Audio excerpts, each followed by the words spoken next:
For thousands of years, civilization has been a destructive force, both ecologically and culturally. Deep in the abyss of the sixth extinction, the future of humanity and our other-than-human kin hangs by a thread. At this pivotal moment in time, we must reach back into the depths of the human story and uncover our mistakes.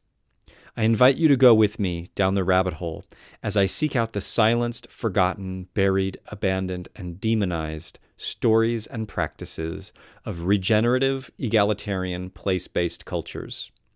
There is still time to reconnect with what we have lost, to restore our broken relationships to the land where we dwell, and to remember the human place in the wild.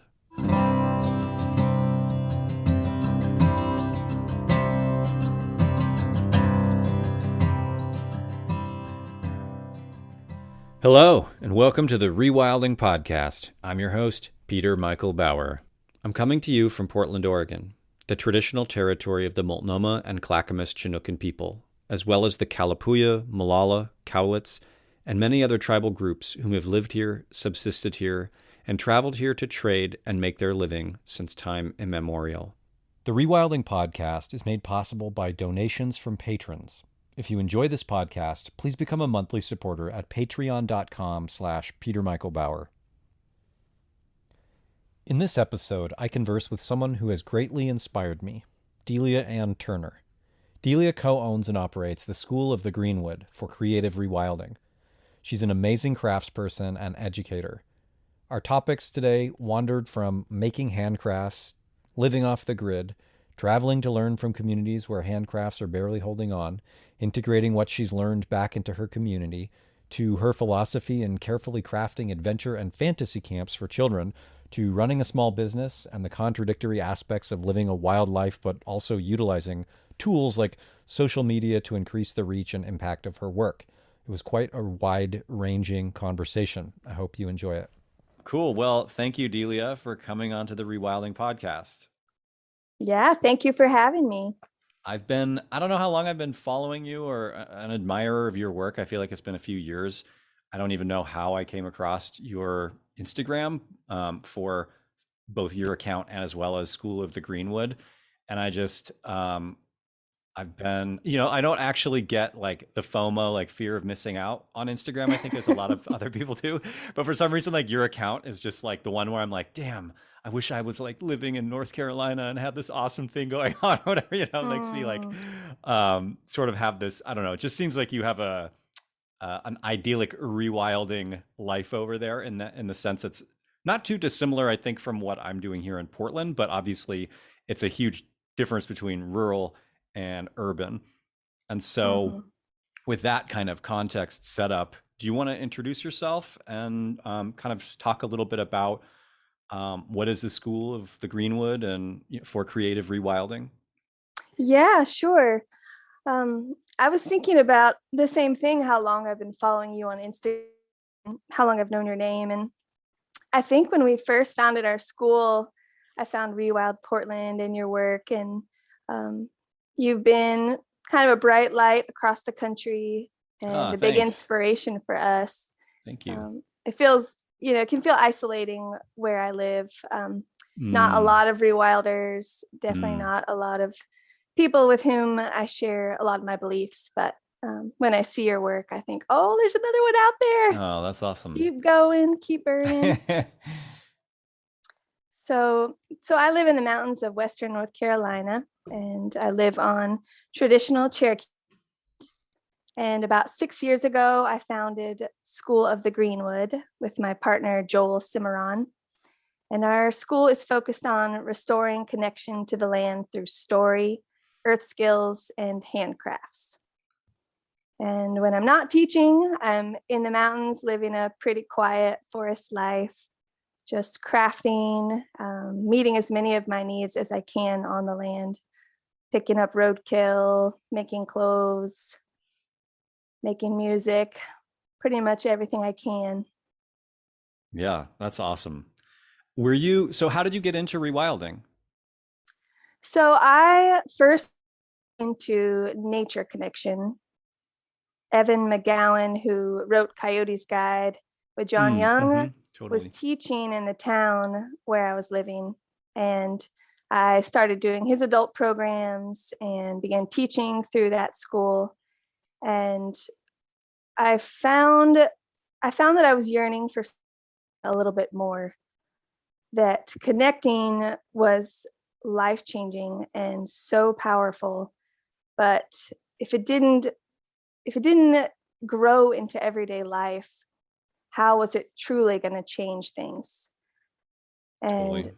so when I discovered Kevin Tucker's writings and Primal Anarchy and Rewilding, it was like, boom, this is exactly what I've been looking Mm. for, and exactly what I've been, like, the story and the critique that I've been piecing together on my own. Mm-hmm.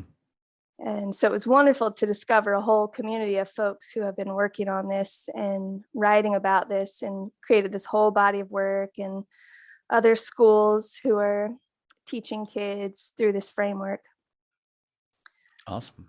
Yeah. Yeah, it's funny, you said there's not a lot of like-minded people around you. In my mind, like, as a living on the West Coast, looking over at the East Coast, I just think of North Carolina as like some rewilding mecca, and I always feel like I'm missing out that I'm not there.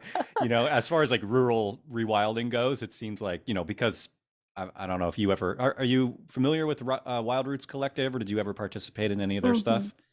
Yes, I've never participated, but I have visited there and know a lot of people who've lived there. Yeah. Cool. Yeah, I mean, it was just sort of like that was my first beacon of like understanding rural rewilding, and then um yeah, so in my mind, everybody there knows each other, and it's like this big rewilding community or something. It sounds like maybe that's not really true. Yeah, I mean, there's a Yeah. lot. I think there's more of a big earth skills community in the area, and there are a lot of Mm-hmm. rewilders, but even so, we're spread out. And Mm, there's a lot around the Asheville area, a lot in North Carolina, but someone just a couple hollers over is probably an hour drive away. I see. Right. Yeah, that makes a lot of sense. Yeah, it's that like sort of conflict of rural living, I guess, of like being, I guess, isolated, like you said. Hmm. I Yeah. mean, it seems like there's this, dichotomy between, the rural isolation and the urban like socialization, but then in the urban environment, you have all of the like worst aspects of civilization kind of all Mm. crammed together. I don't know if there's ever going to be any kind of balance between those contexts, but it's just Mhm. interesting to sort of dwell within that, dichotomy. Yeah, absolutely. There's so much more social engagement and opportunities for rewilding in the city, it seems. And that's a lot harder to come by, I think, in the country. Totally. I mean, but then on the flip side of that, like the things that you do, like all of the crafts and living off the land stuff, like that to me is another sort of part of the essence of rewilding. It feels like there's this conflict between having that and having this other thing as Hmm. well. Yeah, I wish that we could have it all. Yeah, me too. Maybe we can One, someday. Yeah. yeah, we might have no choice in that. Right. Yeah, exactly. Well, one thing is that our school is actually in Georgia, and it's Oh, in cool. a little college town. Hmm. So when we're teaching, we're there, and there are a lot more folks around us. And we do adult programs, which brings a lot of community around what we're doing. Mm-hmm. And then when we're not teaching, we're sort of these weird mountain recluses. Um, and to see friends and fellow rewilders, it takes a big effort to Right. get together, Yeah. plan it ahead. And we do like a deer camp in the fall, which is a Mm, really special time. And mm. lots of folks get together and picking up roadkill and running canners and making jerky and tanning Awesome. skins and little feral children running everywhere. And that is a really special Mm, time. yeah. And it's not organized by a school, and I'm not in a teacher role, and no one's paid to be there. And so it feels really deeply authentic and Yeah. That's soul amazing. nourishing. Yeah. Yeah. Yeah, there's something like that up here. There's a friend of mine has an Acorn Camp where they have property that's like 40 acres of oak savanna, and every couple of years there's a mast year, so they'll do a big acorn camp out there, and it's the same kind of thing where people just show up and gather acorns and crush them together. I mean, it's not it's sort of the vegan version maybe of a deer camp, but Yeah. not intentionally that way, right? It's just Yeah. whatever the food sources that are seasonally available. hmm We did an acorn camp last year, and I think of all the food camps, that is one that really should be always done in community, Totally. because trying to process acorns by yourself is such a chore. Yeah, for real. But if you've got kids helping Mm-hmm. crack nuts and Mm-hmm. all gathering together and having conversation fire while you're processing the nuts is really wonderful. Totally. But Joel, my partner, the kids are kind of getting bored with cracking the nuts last year. And so he hid a bunch of hazelnuts, a bin of acorns, just like sprinkled them Nice. throughout.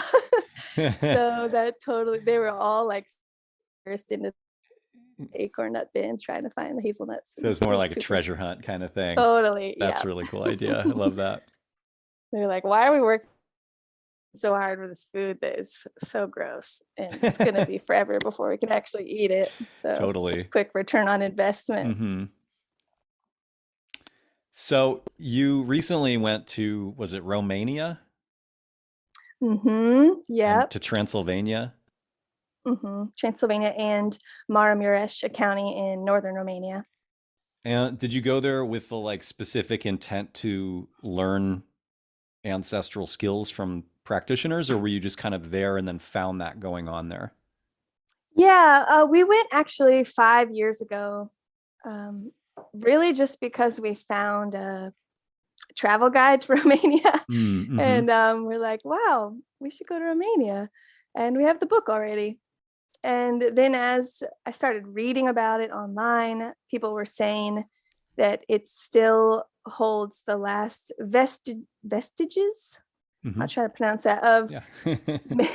of medieval peasant culture in Europe. Mm, And it's not going to be there for long. right. So everyone was saying, go while you can. And so we did, and we're totally blown away seeing a lot of these technologies that have been so long forgotten in America, or not in America, but by my ancestors. Seeing them Totally. still in practice there was so inspiring and amazing. They're still logging with horse-drawn wooden buggies. Wow. So hearing those, like the clip clop of the horses going by my window at night, and seeing elderly women out digging potatoes in every single yard, whole families out there together smiling so big, and fruit just falling on the street everywhere we went.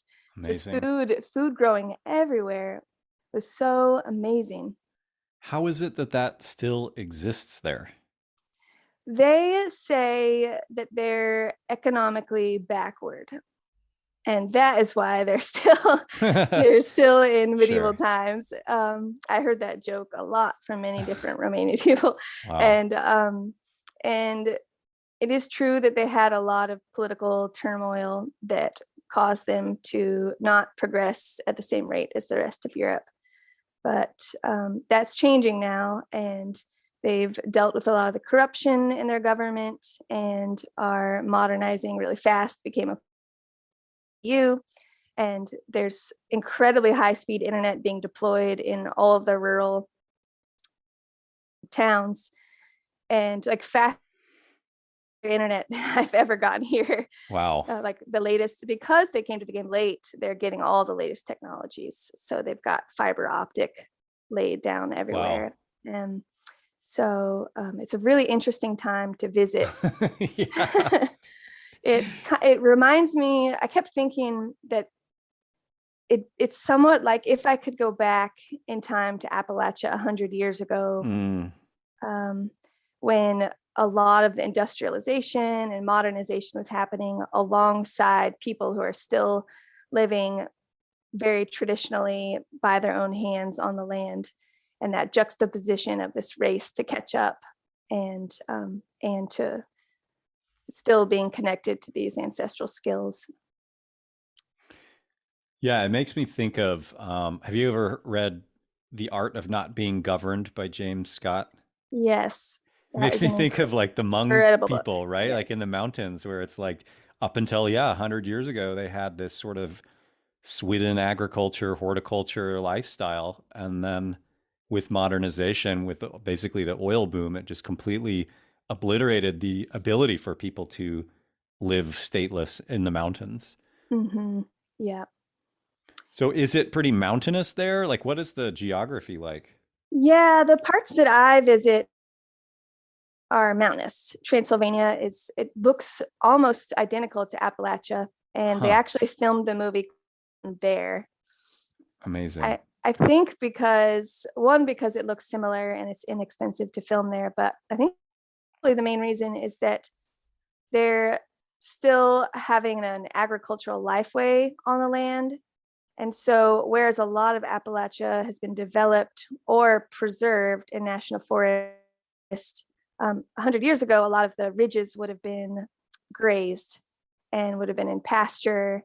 Whereas in Transylvania, they've still got high Totally. mountain pastures and old barns. So So it they don't lends need to itself computer well. generate the scenery in the background. They can just actually get the Right. real thing if they go there. Yep, exactly. And so I went this time because I wanted to meet some traditional craftspeople. And I wanted to experience the feeling of being in a place where those a lot of those technologies are still intact Hmm. and culture is still tied to the land and to each other, to bring back inspiration and ideas for my school and my own handcraft. Mm. And so I was able this time to meet a basket weaver and spend time staying with him and his wife and watching him weave and learning from him and taking the time to get to know him on a personal level. Mm. And I was also able to meet the makers of the Amadou mushroom hats, Totally. which, wow, what a dream. Yeah, amazing. I hadn't actually planned on that when we went. Mhm. I picked up one of their hats in a gift shop Mm. and just found this little handwritten tag that said Amadou, Transylvania, and searched around online and found that they were just a couple of hours away from where I was. Nice. So pretty special. They invited us in and showed us how they make the hats and then took us on a whole epic journey into the mountains to find and harvest Amadou and practice making mushroom leather with them. Yeah. And you shared all of the video of that on your Instagram, Yeah. which was, yeah, totally incredible. I loved the like embossing. Yeah.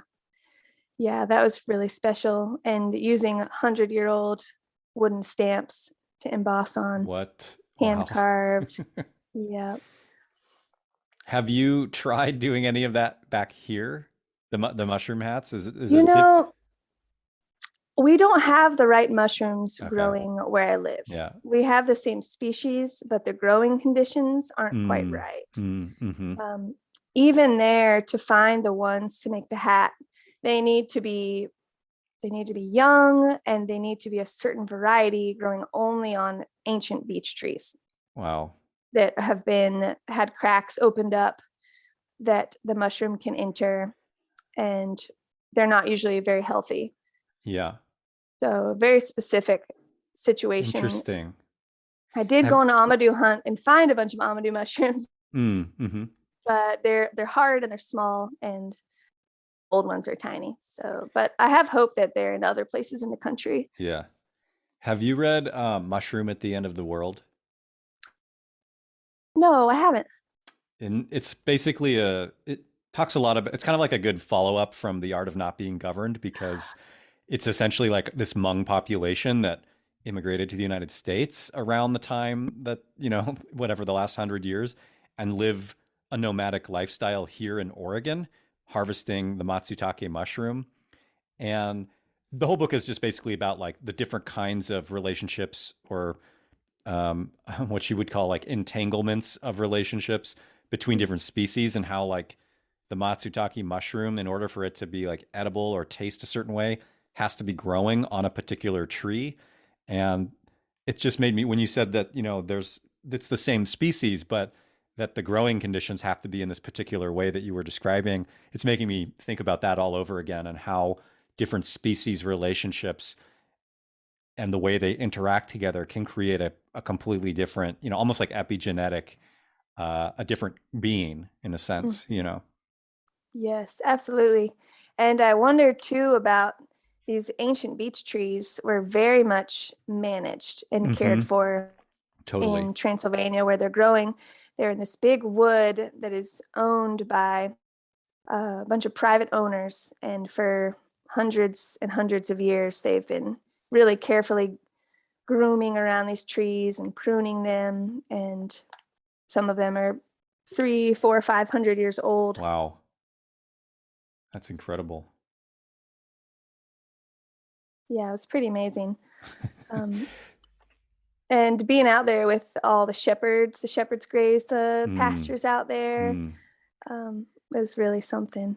I was pretty sure we were going to die on our way back. What? Why? And I wish I would have gotten video of this, but I really genuinely didn't think we were going to make it. Oh, because one of the shepherds had blocked the path we're going to take in our truck, and our guide and friend wasn't sure if that was the right road or if he had missed it, and doubled back. In the road is just a path in the grass. It's really hard to see. Yeah. And so we took a random skid trail Oh down the no. mountain, a logging road that these horses pull the logs down. Yeah. And it was so deeply rutted, like that we couldn't actually drive straight down. He was having to drive up on the side to try to avoid getting stuck in the Wow. grooves. And it was straight down the side of the mountain. Oh my And God. it was sloshy and muddy with Oh God. huge boulders mixed in. It was so insane. And Zoltan did the most incredible off-road driving I have ever seen in my life. We were basically sledding down the side in his truck. Wow. We did eventually hit a road that was really nice, that had a locked gate on it, and had to do some more off-roading to get across the creek, around the gate, and Wow. back to town. Amazing. So yes. I mean, I guess though, like I would have been thinking, I guess if I'm gonna die somewhere, at least it would be, a nice place to go or something. I don't Yeah, if I was gonna die somewhere, it would probably be eaten by a brown bear in the Transylvania wilderness. Yes, And like hanging out of a car or whatever. I don't know totally. the worst case scenario there, but Better than getting hit by a car like walking across the street in a city or something. At least that's that's not how I want to go. yep, totally. It was a blast though.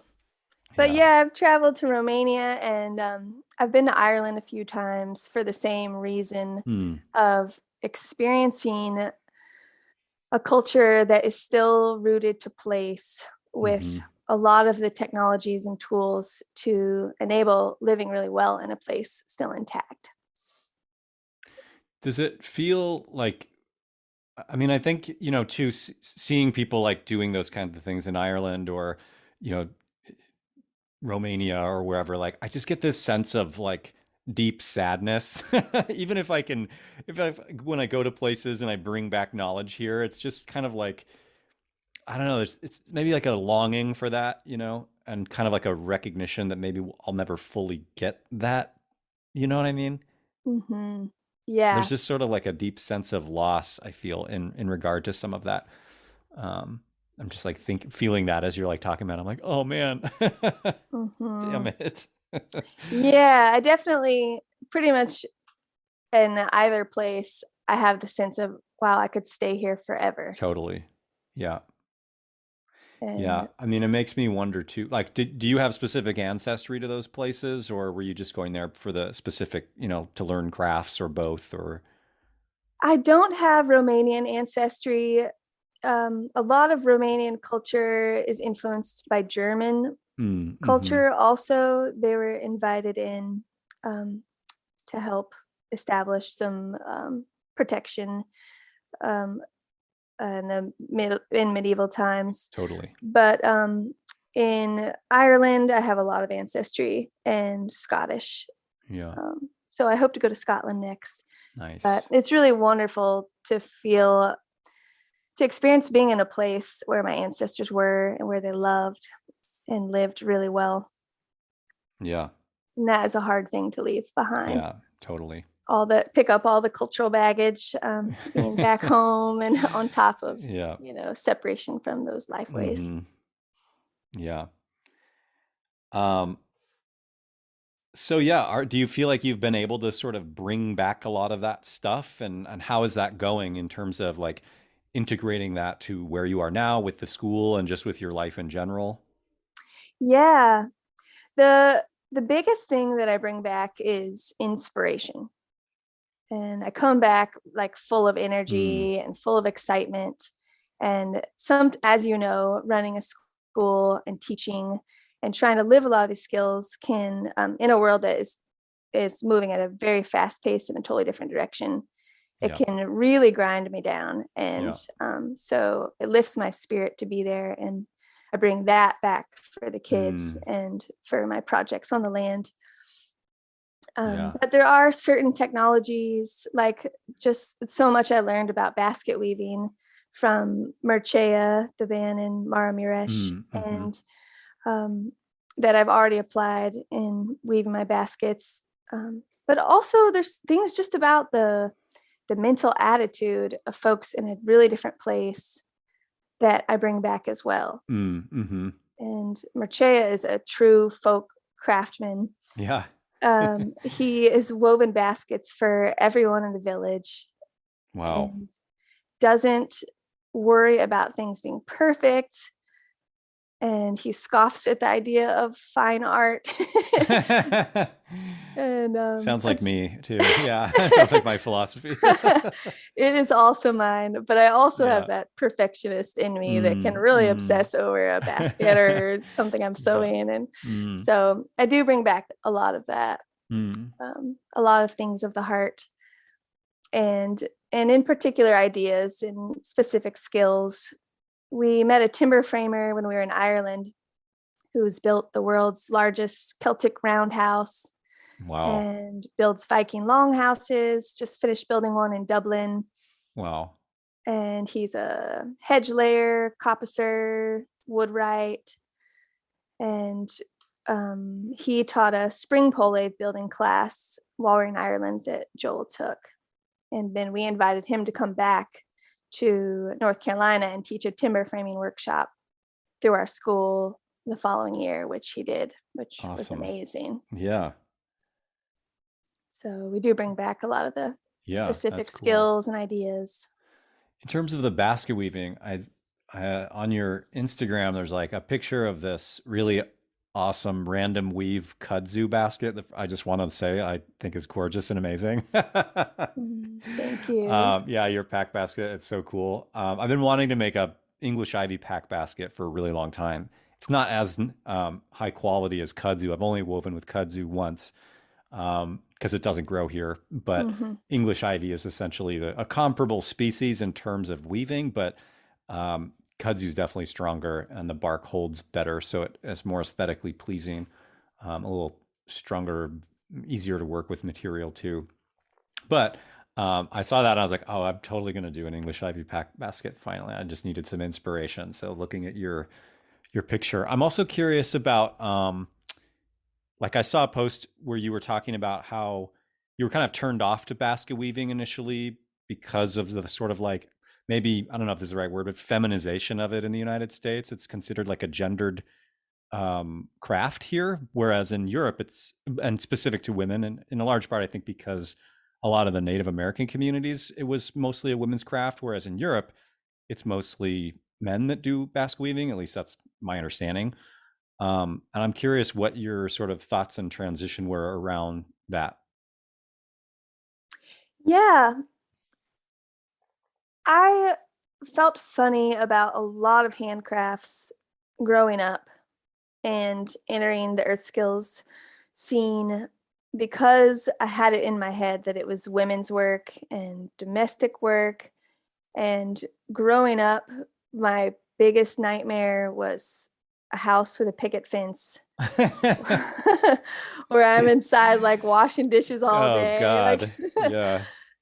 so like knitting and basketry and all these things just in my head got lumped in with all these like housewife crafts, Totally. and felt diminished and menial. And I think a big part of that is because a result of the arts and crafts movement in America in preserving these skills made crafty stuff a fun hobby. Mm, And I wasn't interested in spending time on hobbies. totally. I want to make something that is full of relationship Mm, and use and full of life. mm. So I started with a need. I needed a big basket because I'm always walking up and down the side of the mountain with arms full of things, and Yeah. I hate plastic. And and I learned from Nancy Basket, Cherokee basket weaver, how to do random weave kudzu baskets, and she is amazing. Mm, She's got an entire art studio built out of kudzu bales, awesome. and she makes kudzu paper and huge sculptures and pine needle baskets and you name it. So I took what she taught me in making a really tiny basket and just started exploring and going crazy with making something big that I could fit lots of things in, and was really amazed with how it turned out.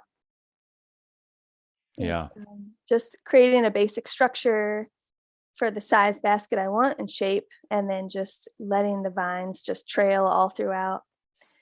And it's super therapeutic, super Yeah. soothing, Yeah. and it helped break in me that idea that crafts are just a hobby, and that Mm, um, they're something relegated to domestic life, yeah. and really lit a fire in me for making the things that I need and use and Yeah. making them beautiful. Yeah. Because I wasn't following a pattern too. Like if I had set down a step-by-step basket pattern, I would have been railing against it Yes, totally. in myself. Yeah. But because I was like letting these vines Yeah. be themselves and trail Yeah. this way and that way, it just felt really freeing and Yeah. really exciting. And after I did that, I was like, wow, like what else can't I create like Yeah. this? Yeah. Awesome. Yeah. I mean, I feel like that the random weave baskets are like sort of the essence of wildness in basket form. Totally. Yep. And they're just some of my favorite baskets that I see when I see those because they don't look like a cookie cutter, Yep. and they just, Exactly. yeah. Yep. There's a, my main basket teacher here is Margaret Mathewson, and she's sort of like one of the best known basket weavers on the West Coast or whatever. But I know a lot of other ones too, and I've learned from a lot of other basket weavers. Um, and in the basketry guild that's in the Portland area, it's probably like 99 or 95% retired older women. Mm-hmm. And there was this moment where, I mean, and so it was interesting hearing you say the thing about rejecting it because it was, the sort of picket fence idea of like femininity or something within our culture. Uh-huh. And for me, like, I was sort of embarrassed, I think, in a sense, to embrace my desire or the inspiration I have for the same kind of reason, right? Like, does this mean I'm not masculine if I, to do basket weaving or something, Mm-hmm. and it's funny because I wasn't quite sure if, you know, where I sat in that. And at one time I was sitting in this cafeteria at the Basketry Guild's retreat that they do once a year. I was sitting with my friend and mentor, Margaret Mathewson, and a couple of people walked by and they were like, "Oh, look, it's our token male weaver." And, and I wasn't sure, like, and Margaret was like, "Huh? Who? Oh, him? No, he's one of us." Oh. And I was just like, oh, it feels so good to be, like just integrated and not feel like I'm outside of whatever it was, and I at that point it was sort of like, it felt more genderless in a sense. Hmm. Um, and I just, from then on, I just stopped caring about it at all. But it was my first merit badge in the Boy Scouts, basketry, when I was 11 years old. Oh, So I've wow. always had like some sort of incline to work with the hands and work with baskets. So it's really cool to see um, your baskets, and just for inspiration, especially with kudzu. I've only, like I said, I've only woven with it once, but I love invasive species. So seeing Mhm. other people make beautiful things out of them is really inspiring for me. Yeah, kudzu is amazing, and it really gets a bad rap as the vine that ate the South, Totally. but it really hasn't. And I think a lot of the statistics around it are false. They just got Yeah, copied from some totally. random thing. Yep. But It's the same with English ivy in the Northwest, and the same with bittersweet in the Northeast, mhm. you know? So yeah, it's just fun to see if people like using it. Um, Yeah, and it's yeah, I haven't. delicious, and Oh it's yeah, see like the that's the thing. You leaves can't and the eat English flowers ivy, and but you oh can yeah. eat kudzu, and Yeah. that's one another things where I'm like, I've got kudzu envy, or like invasive species envy, because I'm like, I can't eat English ivy. Dang it. Well, I'll bring some kudzu for you next trip Ooh, that out would be west. amazing. Yes, Oh, please. I'll dry it first so no one gets upset. Awesome. Yeah. Yeah, it's probably illegal. It's illegal to transport English ivy anymore too. Wow. But yeah, I think they had one kudzu scare here once, but they got rid of it. I don't know how, probably with horrible chemicals or something. Hmm. Um, Yeah. so I have another question, which is, you have like this, there's sort of this dichotomy, I feel like, and just in viewing your life too, where you're in this sort of like you said, reclusive part of your life where you're off on the land doing handcrafts and living from the land and the stuff, and then you're doing the school, and in between that is sort of this utilization of social media. And so I'm curious, like, how do you balance that out, like, as I mean, and maybe, for me, I'm like stuck in the urban environment. I feel like maybe, and I have internet access all the time. So I feel like for me, it's just sort of like environmentally, maybe more of an addiction to be on those types of things and pay more attention to them. But I'm curious, like, how you manage like the aspect of running a social media account, as well as like having I mean, essentially an off-grid life, as well as the school. Yeah, that's a great question. It's something that I'm always trying to find a really good balance with, and it is not easy. Yeah. Um, Back in the spring, I took some time to think about social media and its value for my work and what I want to share with the world. And I just acknowledged that I've been reluctantly using social media for years. And what if I really intentionally put some of my self and my life out there to share with folks to inspire them to follow their own dreams and to explore meeting their needs in connection with the land rather than just kind of half-heartedly sharing little snippets here and there. And so I started creating some videos of my craft process and uh, intentionally taking pictures of things happening in my life and the skills and crafts as I'm practicing them. And it really amazed me how much it took off. Mm. Mm-hmm. And folks were so excited to see Mm-hmm. what I was doing and writing me letters saying how inspirational it was, how they've gone on to make a magnolia bark basket, and Awesome. getting at people asking me, I want to try living in a tent. How do Mm. I do this? Mm. How does that compare to living in a camper? Or what are ways that I can depend less and less on this system that I don't believe in? And seeing someone else go about it and having a really wonderful time I think has been really helpful for folks. Yeah.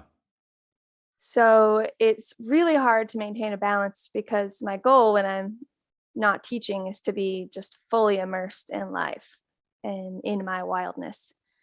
And so to stop and say, oh, I need to take a picture of this right now Yeah, right. is totally the Yeah, opposite of that. totally. And so, and then I can't just share it. Like I rarely do stories if I'm in the Hmm. mountains because I don't have service. And so I'll have to then 2 or 3 times a week, I have set aside to post like in this particular window. And so I'll drive up the road. There's this little spot on the mountain where all of our neighbors go to get cell service and charge my phone in the car and post from there and then head right back to whatever it was I was doing. Yeah, So it's definitely takes away from my experience of what I'm up to. But in reflecting after doing this for the last 6 months with a lot of intention, I think it's definitely been worth it for yeah, the feedback I've gotten. yeah, absolutely. Yeah, it makes And me, go ahead. well, I was going to say too, in finding the balance between also living this life and teaching and Mm. working and running a school, this is something that I know you encounter. And often when you post about how hard it is, I'm like, yes, oh my gosh, this is crazy. Yeah, But I've also had to work really hard to determine how much I can teach really well. How many programs can we have that I manage from behind the scenes really well and still live this life that provides inspiration and skills that then feed into the teaching. totally. And so Yeah. we've stopped doing the weekday programs altogether because that was just too much. I was finding Mm, myself on the computer all the time, mm-hmm. invoicing parents, Yeah, emailing curriculum, and all of this. And yeah, so just sticking to summer camps and weekend seasonal camps that where it has a particular window has been super helpful. yeah. Awesome. Yeah, I was just thinking about when I did Links Vilden's program, the Stone Age Immersion, like 10 years ago. And, it's kind of a similar, well, not similar, but just being in a rural context where we were living at this, retreat center in the woods called Scalitude up in Twist, Washington. And there was really only one spot up on the hill where you had to climb up there to like get internet access. And I don't know, just taking pictures of stuff that we were doing and projects we were working on. I don't even think we had the ability to actually upload photos from there. So I Mhm. like the limiting factor prevented me from actually being on my phone all that much and checking things and looking for that, um, the little like red alerts, that like, oh, you've got a like or whatever, that sort of like encourages dopamine release and all that stuff to get people addicted. Um, and it makes me think about, I've tried to simulate certain situations like that, like let's not have internet in the house for a month or two or something. And it's always just completely impossible to do that. Right. um, Yep. and so it's just, yeah, it just makes me think of, yeah, the differences of challenges within contexts and how all of us are working in different contexts. And um, but we all still share similar challenges in that regard with whatever the rules of modernity or the economic requirements of modernity with being on the internet in particular. Yeah, I mean, my worst fear is that my neighbors are going to install a cell tower on their Right. land, Yeah, which actually totally. happened very close to us where Mm. we run our school. And our neighbors in the mountains have threatened it. They would really love that. What? But because I think in the last year, a lot of folks have been coming from the city and then are just trying to recreate a lot of the things that they Totally. had in the city, Right. like installing a Right. street light and um, calling for better internet. And so it's having no ability to get on the phone and have alerts is so important for me Oh yeah. Yeah. because it's really difficult when I am in town to not be checking in that Exactly. dopamine release and the little Exactly. Pavlov's dog Totally. and It's crazy. It's really Yeah. hard to be fully in the moment with all that going on. And Yeah. I'm really grateful that I have no choice for that where I live. Yeah. Yeah. That's awesome.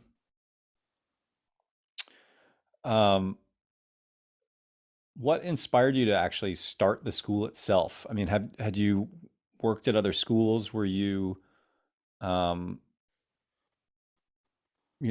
had you like what was your experience prior to that, and what inspired you to get it going? Yeah, I was working in Nature Connection and began experimenting with role play with the kids in my groups. And I was finding that some of the kids were not excited about the skills that we were teaching. Mm.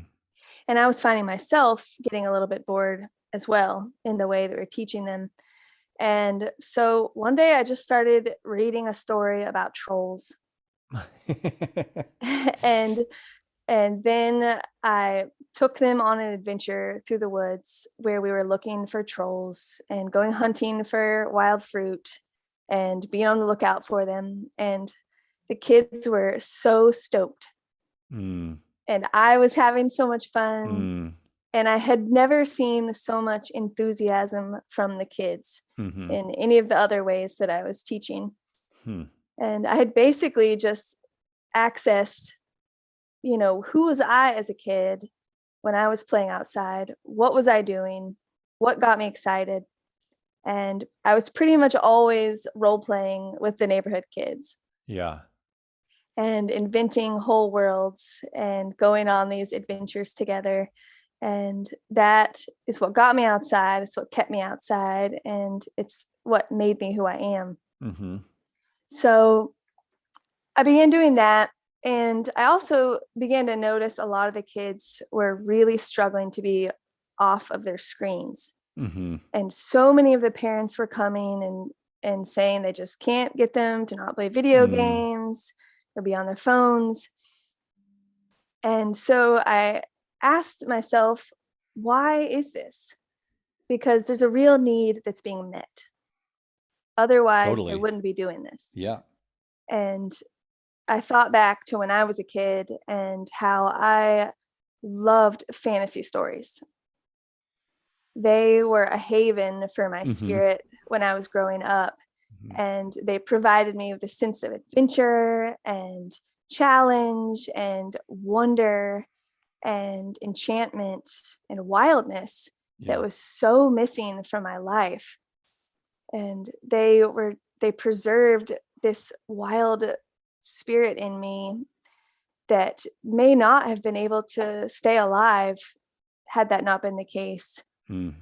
These stories were in such stark contrast to the public school with the gray walls where we're all marching in line and we've all got a number assigned to us. And I could just, at a young age, I felt the weight of modernity pressing on me in a huge way that really should never happen to a child's spirit. Totally. But in these stories, I felt this other world. And a lot of these stories, they're drawing on our ancestral culture. And I think that is why they have such powerful effect. Mm. And they are drawing on our need to be a part of the land and be a part of a bigger story where we matter. Mm-hmm. So, in remembering all of that, a light bulb just went off for me. Mm. And I was like, well, we need to make these programs as badass as these video games. Totally. Yes. And they're going to be outside and loving it, just like I was as Yeah. a kid. Yeah. So my partner, Joel Cimarron, and I decided to branch off and start our own school that incorporated rewilding principles with the storied role play and theater, improv, and nature connection all together. And we ran our first summer camp, was a LARP camp,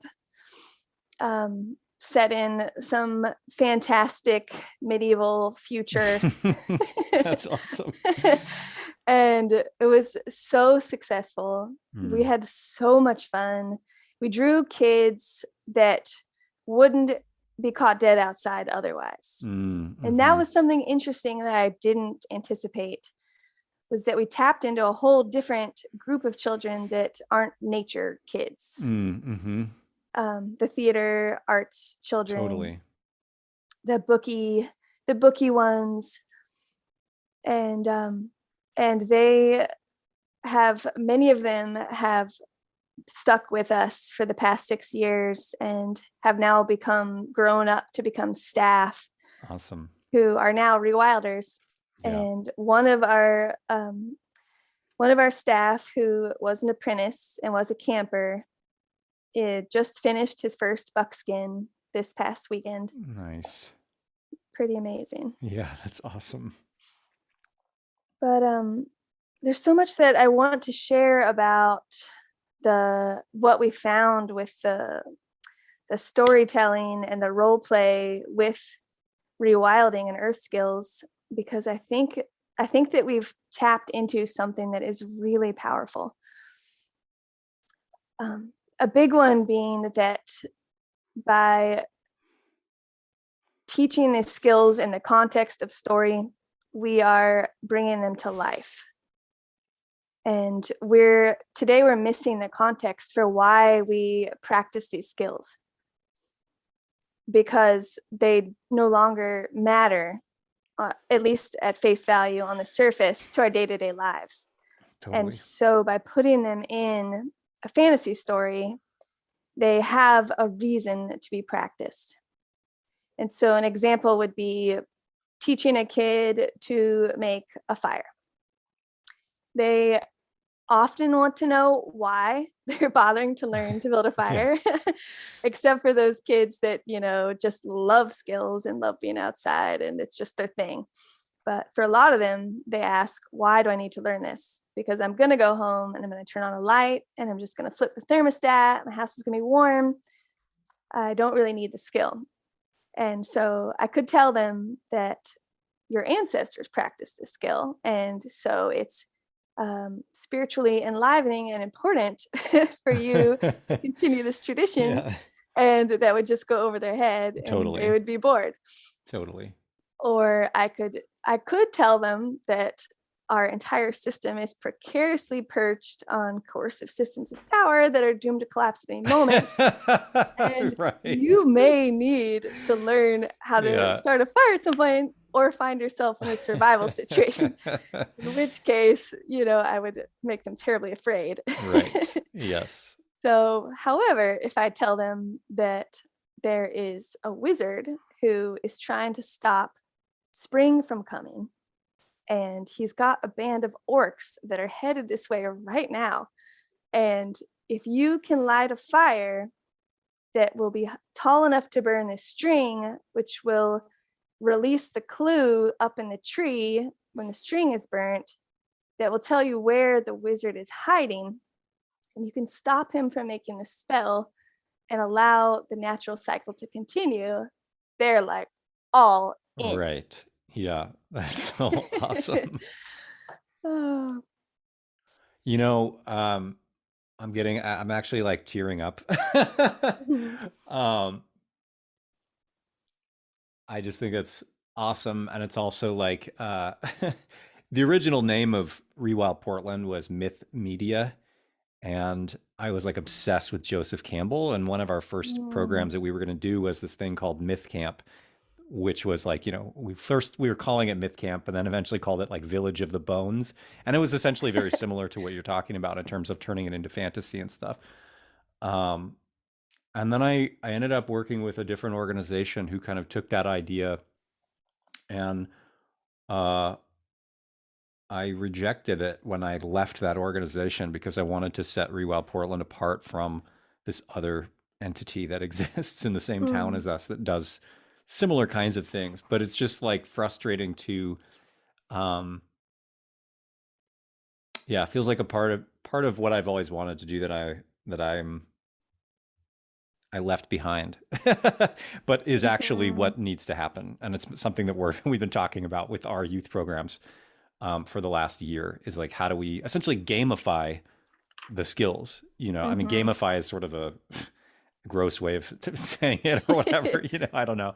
But turning it into, yeah, giving it meaning, but also through story and turn it into it. Like, you know, like if they're going to get off video games, they need a different game, you know? Right.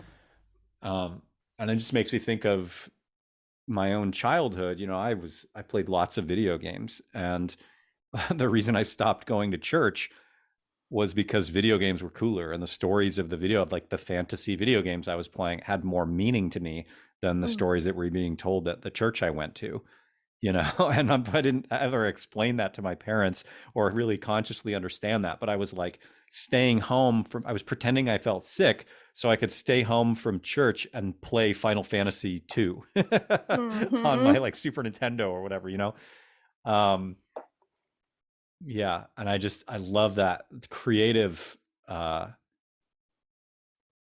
that just deep creative possibility of this, of like burning the string. Like it's so complex and simple at the same time. Like just I know how much creative energy and time that probably took you and the other staff to develop in terms of a curriculum. And I'm just, it's very inspiring.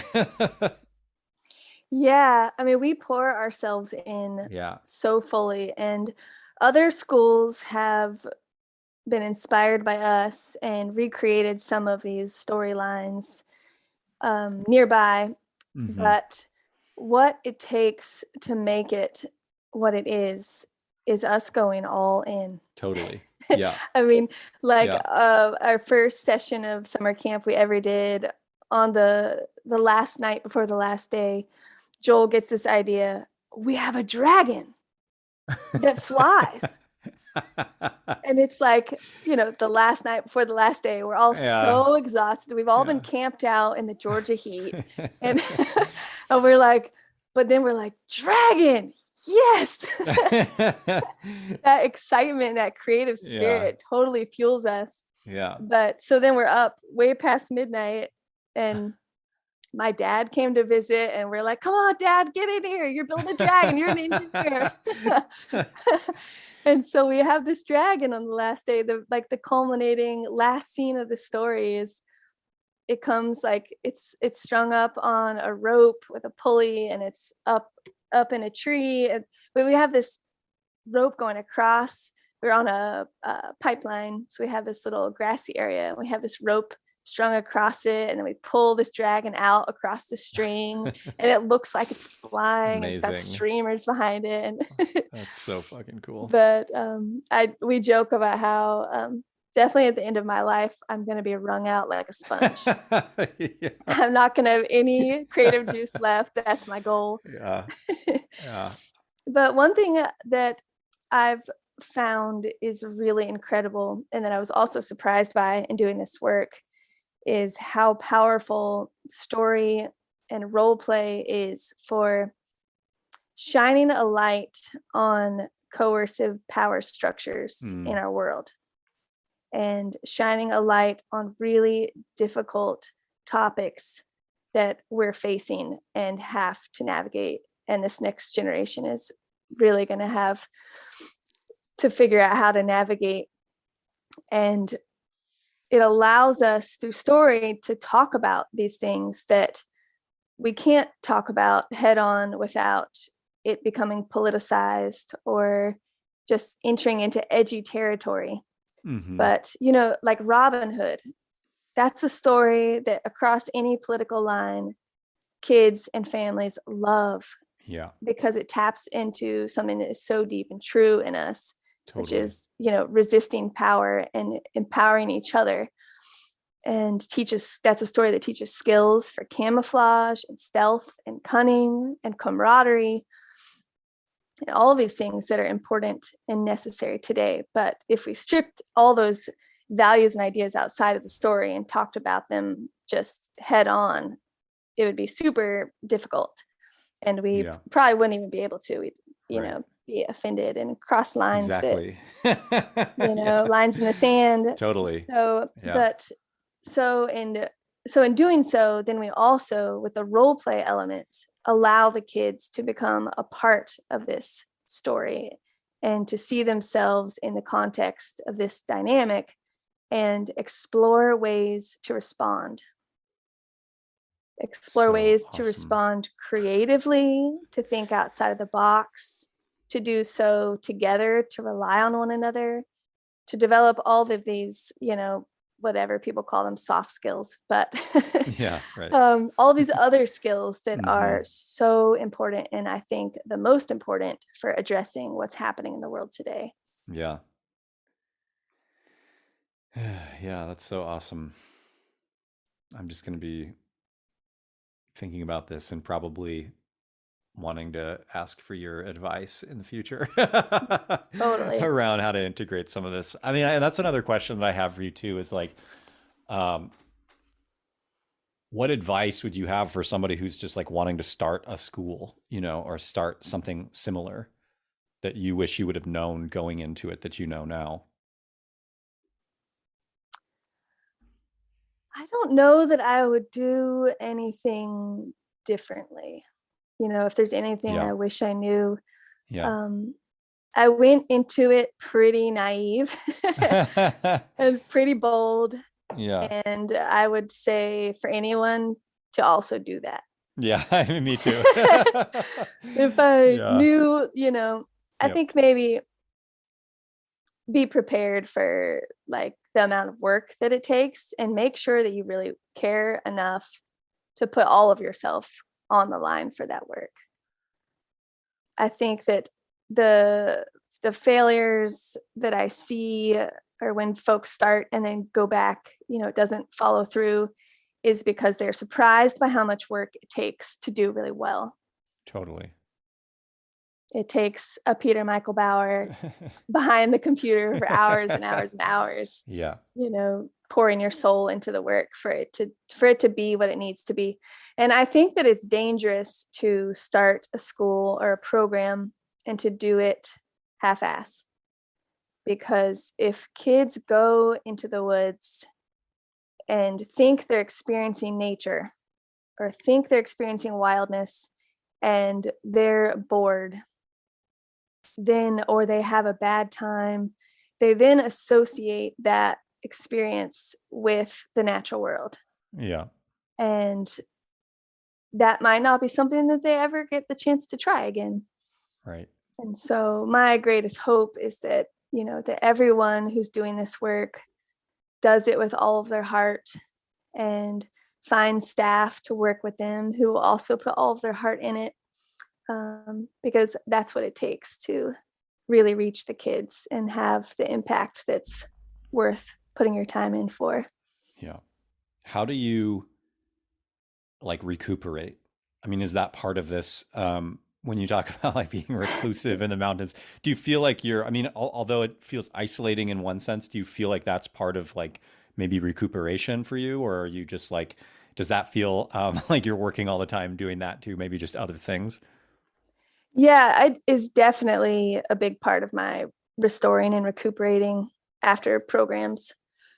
There needs to be a day or two where I just don't really see anyone. Yeah. Yeah.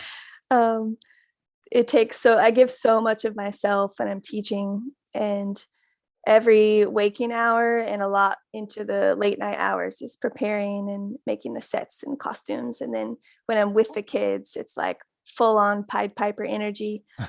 Yeah. and Yeah. and if I'm doing, like sending invoices on the computer or bookkeeping, that drains me in a completely different way. And it is so Yeah. important for me to have time where I'm just out in the wilderness experiencing the beauty and freedom of being outside and listening to a waterfall Mm. and letting go of all of that. And Mm. that is what gives me the energy to come back and do it again really well. Awesome. Reading a good book too, like I said, I've Mm. never lost my love of fantasy. But Nice. that also lifts my spirit and fills my cup back up. Is taking in other people's creative Mm. work Mm. that might Hmm. be totally separate from, Mm. rewilding. Any good fantasy novels you're reading right now? Yes. The Bear and the Nightingale by Catherine Arden is a really wonderful Mm. series Mm. Awesome. set in like a fantasy Russia. Um, it is incorporates a lot of Russian folklore, and she weaves it so beautifully and draws your senses in. It's really masterful writing. Nice. I actually heard about it from other rewilders, so Oh, cool. funny. So it's Rewilder approved. Yes. Nice. Mm, Awesome. Well, do yeah. you have any questions for me? Hmm. I'm curious about rewilding in an urban environment. And I'm curious about what inspires you and makes you feel really alive and restored while you're in the city and, don't always have the chance to just take off and spend a whole day by a mountain stream. Yeah. How do you keep on? Yeah. I don't. I'm dying over here. Yeah, I mean, I think I don't do I'm not very good at self-care as they call it these days. Yeah, I have to get the hell out. So I have times where I will set aside, but it's never enough. And uh yeah, I don't know. Sleep and exercise are the two things that I do the most now for my own personal recuperation. Um, Mhm. I don't have, I live near the freeway. So no matter where I am, I hear the freeway. Even if I'm inside my house, it's so loud sometimes. Um, which, I just kind of be like, well, I could just pretend it's a river, or something like that. But it's not quite the same. But there's parks nearby. I'm always surprised by how much wildness can be found in the city if you just embrace it, if you just go there. And one of the Mhm. things, like recently, I'm in a neighborhood that's doesn't have a lot of parks, but it's on a bluff, and there's a park at the top of the bluff that is essentially like a hipster Tinder date spot, So there's always like traffic in the neighborhood and stuff during summer days. But I went over there the other day because I was looking for something. I don't remember what now. A stick, I needed a stick or something, and I went over there and I went like down the hill out of the park zone, and I found myself just like immersed in such a cool forested area with ivy and hazelnuts and ironwood and just all really, really great craft materials and plants and things. And I ended up just like going on this really long walk, like down the whole bluff. And essentially the whole length of the bluff is like that. And you have like a highway on one side and housing up at the top of the bluff on the other. But like the bluff itself, while it's relatively steep, it's still just like filled with green, essentially. Mhm. Um, and random plants that you wouldn't expect to be growing there. Like I was, so I walked down the bike path or whatever, and I'm like, oh wow, there's like a yucca growing right here, like in the middle of nowhere. Did somebody plant this? Like it definitely didn't just seed there. Where did this come from? And I climbed up to it. I wasn't paying attention because I was excited, and I climbed up to it and took a couple of the leaves and the dead stalks. And I realized I just walked through a patch of poison oak, but it's Oh God. doesn't have any leaves this time of year, right? So I knew it was just the sticks, and I was probably fine. Mm. I definitely would have seen it if it had the leaves on it because I'm very much allergic, and so I pay a lot of attention to that. But um, and just going on that walk, it was like an hour and a half or something. Like I go pretty slow when I start to get in that kind of zone, and I ended up kind of like not exactly bushwhacking, but coming up back to the hill at the end of it where it kind of meets this other park, and there was a houseless camp there, which the housing crisis in Portland is devastating right now. And so there's just houseless camps all over the place. And this particular one had caught on fire a few weeks before and burned out a few people's tents and their homes. Mm-hmm. Um, and so no one was there, but there was the remnants of this fire. And I, just like the silence of walking by yourself and being in this area. And it's raining, so nobody is around. The whole time I'm walking around, it's just gray sky and rain. And I was also testing out this poncho that I got, like a German style. This is a very long story, but I got a poncho that I wanted to test out. It was part of the reason why I was walking in the rain to begin with, because I was going to go to Boulder Outdoors Survival School. And then I had some health issues come up that prevented me from doing that. But I had gotten some of the gear, and one of them was this poncho. And if it rains anywhere, it's here in the Northwest. So I wanted to test it out. So I'm like just walking by myself, getting completely soaked and enjoying kind of like being, testing these things. And I walk through this burned out camp, and there's like garbage around, and I see this like basket. It's actually a crate, like a plastic crate, and I saw it and I thought I could weave that, weave the holes that are in it and turn it into like a weird garbage invasive species, like pack basket, Um, and I picked it up and I brought it to the top of the hill. And then I thought, no, I'm not going to do this. And I set it down and I walked home. And I walk by that park a lot. So the next time I was around there, I was like, no, I need to do this. I need to do it. And I went and I grabbed it, and I've been weaving it. I'm almost done with it now. I'm going to make a tump line for it or whatever, but it's just like Nice. that kind of like being alone and being in the woods, even if you're surrounded by people, if you can get to some space like that where you can just have that green space and that alone time, and that sort of, there's something about rain here, of having the rain on my face and being warm but cold and wet at the same time, like having my face wet and cold, but the rest of my body is okay. There's something about that is so um restorative. I don't know why, but it's just Mm-hmm. maybe it's because I'm from the Northwest, but it's just like that. And those were the early years of my rewilding days, where I spent countless days by myself. I sort of rejected humanity for a year when I was like 17 and didn't talk to people much. I worked at a coffee shop, but aside from being in the coffee shop, I was like alone in the woods being rained on, wearing like wet wool clothes, And so I don't know. I think I just find that peace of mind too, of just being away from everybody in the rain. I don't know. That is so That's a sweet. long way of saying that, but I don't do it enough. I feel trapped in a sense, but psychologically, I need to figure out how to break free from all of the urban trappings that get you to look at screens and stay indoors and all the things that it does. Mm-hmm. Yeah, it's all pervasive. Yeah.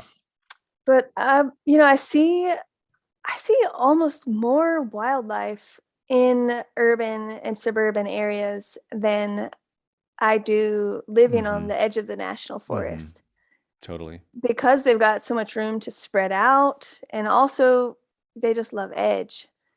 Exactly. Yeah. And the waste. I mean, Mm-hmm. the so Yeah. many animals eat human waste. And when you go, there's just huge populations that exist off of the trash in the city, I mean, or whatever. And also I feel like there's much more diversity of plants sometimes in the city in terms of wild foods or growing foods as well, than when I'm out in the mountains somewhere, and I'm like, there's no apple trees out here, there's nothing that I can just snack on, that if I was in the city, there might be some things, although they might be toxic here. Yeah, there's so Anyway. much food in and Yeah. around cities. Yeah. But some of my favorite spots are the privet and kudzu and multiflora rose hedges Mm. that are on the border of the woods Mm-hmm. and the neighborhood. Mm-hmm. And I love how kudzu creates this wall of green. Mm-hmm. And it just looks like this terrifying, impenetrable mass Totally. that's Yes. eating all the trees. Yes. And Yeah. then I crawl down through the little deer path, and it's all open underneath, Mm-hmm. and it's all Yeah. green, and everything else, all the houses, the road, are completely hidden. Yeah. And often there will be the ruins of an old building, like a little Mm. brick Mm-hmm. chimney in these spots, and daffodils and clear spots where the deer have been bedding down. And it is so magical. Yeah. Yeah. And that's sort of like, I feel like there's almost more of a futurism in as far as like a story Mm, goes, when you see that old chimney with stuff growing around it, like you won't see that way out in the wilderness. But yep. that idea of a narrative of, that green will always win in the end. Yep. Just seeing that, I don't know, is different than going out into the forest where it's not overgrown human-made environments. I mean, it's a different experience altogether and also equally beautiful, but a Yep. different kind of narrative or perception. Yeah, it reminds me that as a kid, my favorite spot was actually doing the same thing, Yeah. crawling in the little Yeah. privet hedge. Like there's Hmm. a little tunnel, must have been a Hmm. little game trail under all the privet, and I would crawl in there, and just this feeling of being hidden away Mm. and there being so much life happening at the edge of all of this Mm. other Hmm. stuff is it's really soothing and empowering. Yeah. Awesome. Well, thank you so much for taking the time to chat with me. Yeah, absolutely. Thank you for inviting me. It's You're a real welcome. honor to be included in this list of really incredible people that you have interviewed and to be able to speak with you after being inspired by your work for so many years. Well, you as well. Yeah, and I hope to communicate with you more in the future, especially around just camp stuff. I'd love to chat with you more about that. Yep, absolutely. Awesome. All right. Well, thank you, and we'll talk to you later. Yep. Thank you. I hope you enjoyed hearing this conversation as much as I had having it with Delia.